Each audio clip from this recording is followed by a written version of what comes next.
Hello viewers, welcome back to Brain Sizzlers. இப்போ நம்ம பார்க்க போற வீடியோ வந்து again simple interestல next topic, that is repayment in equal installments.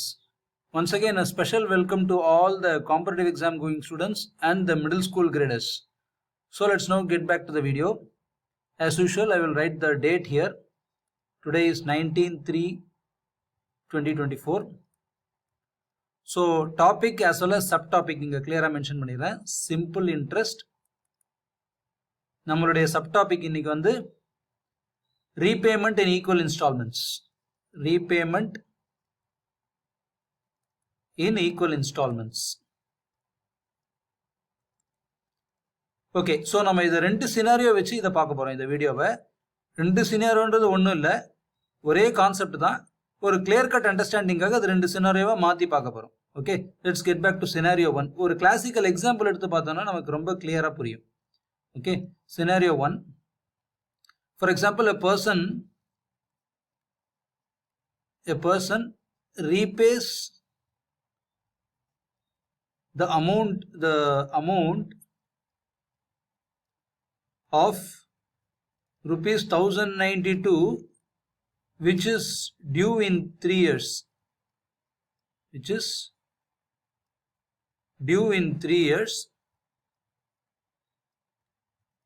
at 12% rate of interest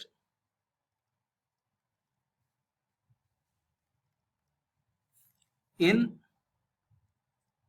3 equal yearly installments.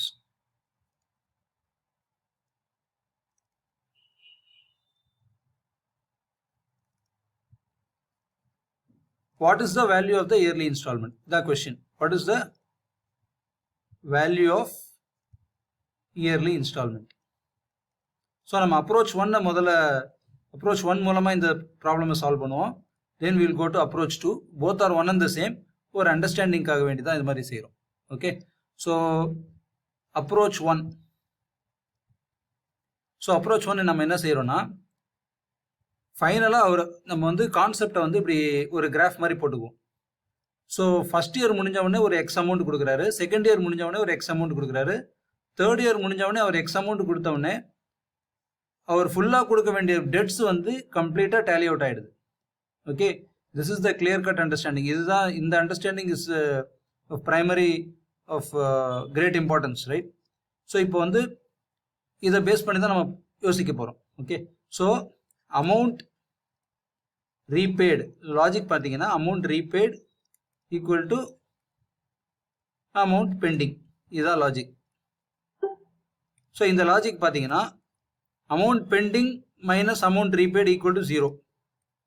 அவர் கொடுக்க வேண்டிய அமௌண்ட்லேருந்து அவர் பே பண்ண அமௌண்ட்டை சப்ட்ராக்ட் பண்ணால் 0 வந்துடும். Amount pending minus amount repaid equal to 0, இதுதான் லாஜிக். ஸோ அவர் எப்படி ரீபே பண்ணுறாரு, எவ்வளோ அமௌண்ட் அவருக்கு பெண்டிங்கு, இதெல்லாம் தான் நம்ம யோசிக்க வேண்டிய விஷயம். ஓகே, ஸோ அமௌண்ட் பெண்டிங் எவ்வளோ, அவர் கொடுக்க வேண்டிய அமௌண்ட் என்ன, P + PNR/100. அதை நம்ம அமௌண்ட்டை வந்து அமௌண்ட் என்ன வச்சுக்குவோம், amount, that it be the amount it self. Amount repay பண்ணுறது என்ன ஆகுது, ஃபர்ஸ்ட் இயர் இப்போ வந்து இந்த இடத்துல அவர் ரீபே பண்ணுற என்னென்ன அமௌண்ட்லாம் ரீபே பண்ணுறாரு, எக்ஸ்ன்னு 3 ரீபே பண்ணுறாரு. ஸோ நான் 3x சப்ட்ராக்ட் பண்ணிக்கணும். அமௌண்ட் ரீபேடு கேட்டகரியில் 3x வந்துடும். அது போக ஃபர்ஸ்ட் இயருக்கு அவரோட இன்ட்ரெஸ்ட் எவ்வளோ வரும், அதாவது இந்த ஒட்டுமொத்த 3 வருஷத்துக்கு தான் அவருடைய இன்ட்ரெஸ்ட் வந்து, சப்போஸ் அவர் எந்த அமௌண்ட்டுமே ரீபே பண்ணாமல் இருக்காருன்னு வச்சுக்குவோம். அப்போது ஒட்டுமொத்த 1, 2, 3 வருஷத்துக்கு அவரோட இன்ட்ரெஸ்ட் எவ்வளோ வரும், PNR/100ன்னு யூஸ்வலாக போடுவோம். ஃபர்ஸ்ட் இயருக்கு மட்டும் இன்ட்ரெஸ்ட் எப்படி போடுவோம், ஃபர்ஸ்ட் இயருக்கு அவர் எந்த அமௌண்ட்டும் ரீபே பண்ணல, அதனால என்ன வரும், PR/100. ஓகே சார், நான் இந்த அமௌண்ட்டை வந்து ஸ்ப்ளிட் அப் பண்ணி எழுதிக்கிறேன், பின்னாடி நெக்ஸ்ட் பேஜில் நான் ஸ்ப்ளிட் அப் பண்ணி எழுதிக்கிறேன். ஃபார் இங்கே வந்து நான் இப்படி எழுதுறேன்.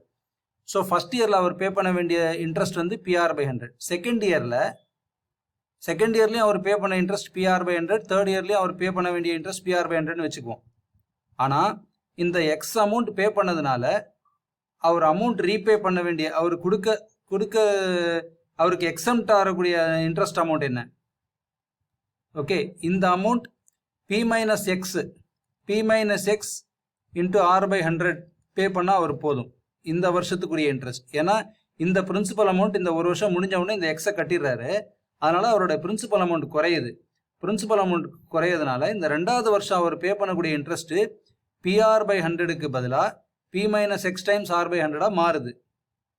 ஸோ இன் எசன்ஸ் அவர் எவ்வளோ இன்ட்ரெஸ்ட் அமௌண்ட் கட்டினதுக்கு சமம், XR/100 கட்டினதுக்கு சமம். ஸோ XR/100 போட்டுக்கிறேன். அப்புறம் 2வது வருஷம் பூர்த்தி ஆனவுடனே பார்ப்போம். 2வது வருஷம் பூர்த்தி ஆனவுடனே அவர் மறுபடியும் ஒரு எக்ஸ் பே பண்ணிடுறாருல. ஸோ இப்போ 2வது வருஷம் முடிஞ்ச உடனே அவருடைய principal amount P minus 2X மாறும். ஸோ இந்த இடத்துல PR/100க்கு பதிலாக P minus 2X times R/100 அவர் கட்டினா போதுமானது. இதுதான் அவர் கட்ட வேண்டிய அமௌண்ட். ஸோ இன் எசன்ஸ் இதுக்கு பதிலாக அவர் இதை கட்டிடுறாரு. ஸோ 2XR/100 இதை கட்டிடுறாரு. ஓகே. ஸோ அதுக்கப்புறம் லாஸ்ட் இயர் என்ன ஆகுது? லாஸ்ட் இயருக்கு வந்து அவருக்கு என்ன இன்ட்ரெஸ்ட் அக்யூர் ஆகுது? இது ஃபர்ஸ்ட் இயரோட இன்ட்ரெஸ்ட் எதுவுமே கை வைக்கல. செகண்ட் இயரோட இன்ட்ரெஸ்ட்ல இந்த மாதிரி சேஞ்ச் வருது. தேர்ட் இயர் இன்ட்ரெஸ்ட்ல இந்த சேஞ்சஸ் வருது. அவ்வளோதான். 3 வருஷம் தான் interest, first, second, third. So இந்த 3 விஷயமும் நம்ம கேல்குலேட் பண்ணிக்கணும். Amount minus 3x plus XR/100 plus 2XR/100.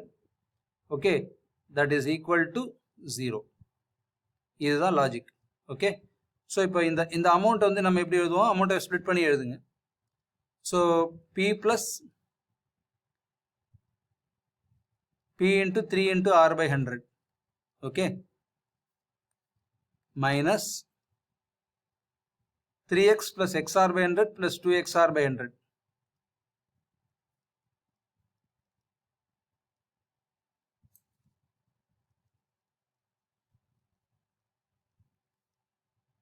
That is equal to 0. But amount value நம்ம கொடுத்துட்டாங்க. இந்த வேல்யூ நம்ம கொடுத்துட்டாங்க 1092. இந்த கொஸ்டின்ல 1092. ஸோ இப்போ இது அப்படியே RHSல கொண்டு போயிடுங்க. That is equal to 3x plus XR/100 plus 2XR/100. So 3x plus 3XR/100. Okay. So 300x plus 3XR/100 equal to 1092. Next page போவோம். So 109200 equal to 3x into 300x plus 3XR.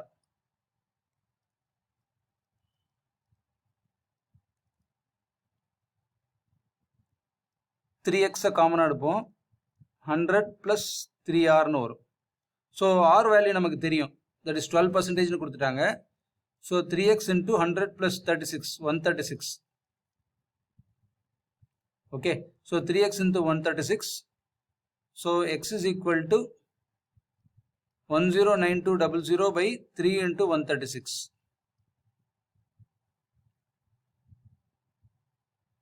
So basically 109200 divisible by 3. அதனால் இதை divide பண்ணுவோம். So 3 3s are 9. 36400. Okay. இதை ஃபர்தராக simplify பண்ணால் நமக்கு வந்து X value 325 rupeesனு வரும். ஸோ அவர் இயர்லி இன்ஸ்டால்மெண்ட் 325 rupees கட்டினார்னா 3 வருஷம் கழிச்சு அவர் அக்ரூ பண்ண வேண்டிய அமௌண்ட் ஆகிய 1092 rupeesஐ அவர் ரீபே பண்ணுற மாதிரி ஆகிடும். ஓகே. ஸோ இதை வேற ஆங்கிளில் பார்க்கலாம். Okay. That is approach number 2ன்றது ஒன்றும் இல்லை. ரொம்ப சிம்பிளாக நம்ம யோசிக்கிறோம். இதை வந்து நம்ம கொஞ்சம் வித்தியாசமாக யோசிச்சோம். நம்ம ரொம்ப சிம்பிளாக யோசிக்கிறோன்னா திருப்பி அந்த எக்ஸ் லாஜிக்கிலே யோசிப்போம். X X X. So first வருஷம் அவர் இப்போ ஒரு எக்ஸ் அமௌண்ட் கட்டினாருன்னா, சப்போஸ் வாட் இஃப் சினாரியோவில் நம்ம யோசிக்கிறோம். வாட் இஃப் சினாரியோனா என்னென்னா, சப்போஸ் இந்த எக்ஸ் அமௌண்ட் அவர் கட்டாமல் இருந்தால் இந்த அமௌண்ட்டுக்குரிய இந்த இன்ட்ரெஸ்ட் வந்து அவருக்கு இந்த 2 வருஷம் ஆட் ஆகும். இந்த அமௌண்ட் அவர் கட்டாமல் இருந்தால் இந்த வருஷத்துக்குரிய இன்ட்ரெஸ்ட் 1 வருஷம் ஆட் ஆகும். இந்த வருஷத்துக்கு இன்ட்ரெஸ்டே கிடையாது. அதனால டைரக்டாக அவர் கட்ட வேண்டிய அவர் கட்டின பிரின்சிபல் ப்ளஸ் அதனால் அவருக்கு மிச்சமான இன்ட்ரெஸ்ட் ரெண்டுத்தையும் டைரக்ட் பண்ணி ரெண்டுத்தையும் ஆட் பண்ணி நம்ம அமௌண்ட்டுக்கு ஈக்குவேட் பண்ணலாம் சிம்பிளாக. ஸோ அவர் கட்டினது என்னது X plus X plus X. So அவர் இங்கே மிச்சப்படுத்தினது என்ன 2 வருஷம் இன்ட்ரெஸ்ட்டை மிச்சப்படுத்தியிருக்காரு. இது கட்டாமல் இருந்ததுன்னா இந்த அமௌண்ட்டுக்குரிய இன்ட்ரெஸ்ட் 2 வருஷம் அவருக்கு மிச்சமாகுது இல்லையா, அதனால நம்ம அதை வந்து அக்கௌண்ட்டில் எடுத்துக்கிறோம். So X plus X plus X plus 2xr/100 plus இந்த வருஷத்துக்கு கணக்கு பண்ணிங்கன்னா வெறும் 1xr/100 தான் வரும்.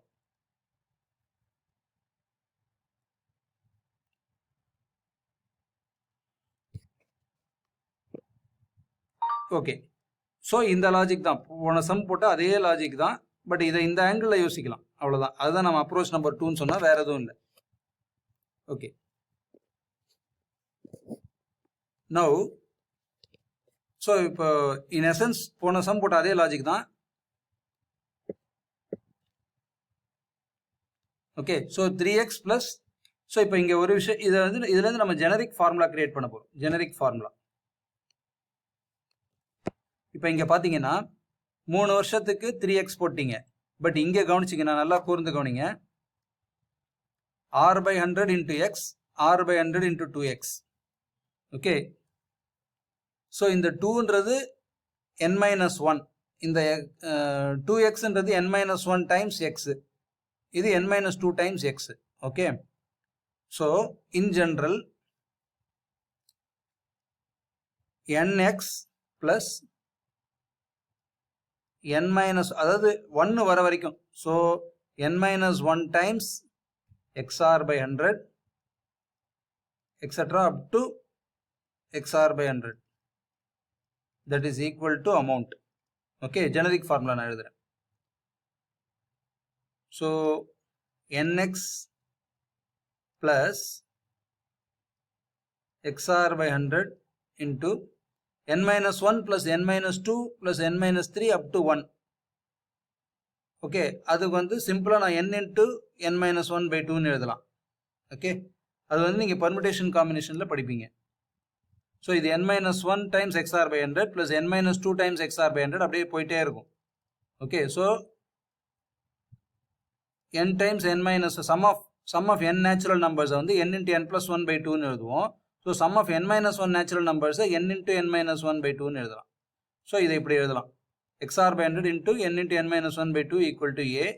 So final generic formula is எக்ஸை காமனாக எடுத்துட்டிங்கன்னா x into n plus xr/100 into n into n-1/2 equal to a. So x is nothing but a divided by n plus nr/100 into n into n-1/2. Very important shortcut formula. So இது எப்படி எங்கே use ஆகும்னா, amount கொடுத்துட்டாங்க, நீங்கள் வந்து yearly instalment கண்டுபிடிக்கணும் அப்படின்னா, so amount நமக்கு தெரியும், எவ்வளோ இயருக்கு அந்த இன்ஸ்டால்மெண்ட் கட்டணும், 5 இயர்ஸுக்குன்னா 5 + 5 டைம்ஸ் ரேட் ஆஃப் இன்ட்ரெஸ்ட்டு கொடுத்துருவாங்க. So n plus nr/100 into n into n-1/2 yearly installment ஈஸியாக கண்டுபிடிச்சிடலாம்.